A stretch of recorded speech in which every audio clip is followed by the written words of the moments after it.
Nagkikrave daw ng soup mesami ang ating mga boys, kaya bumuli kami ng mga gagamitin ng hindi oras. Wow! Literal na mga gulay lang yan mesami, at yan yung mga paborito ng mga Francie. Alam nyo naman, basta gulay, pampaaba ng buhay. Yaman ka.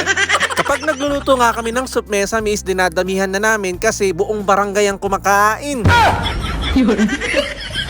Dinadamihan nga namin dahil ini-stock namin sa rep, kapag gusto namin kumain ng soup is ipapainit na lang namin. Kaya for today's video, heto nga pala yung naluto naming pangmalakasang soup.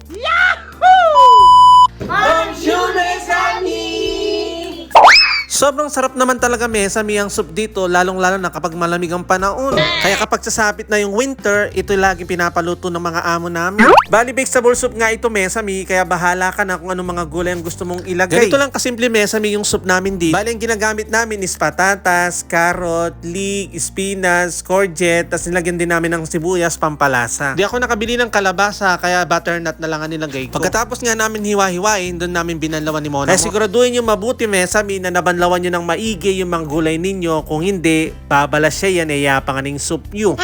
After namin mabanlawan yung mga gulay, is isasalang na nga natin at doon namin lalagyan ng konting tubig at asin lang. Bali kapag kakain na lang kami, doon na lang namin sinasangkapan dahil maselan yung mga bata kasi baka hindi nila magustuhan yung flavor. Tsaka hindi namin nilalagyan ng madaming tubig para hindi siya magmukhang sabaw.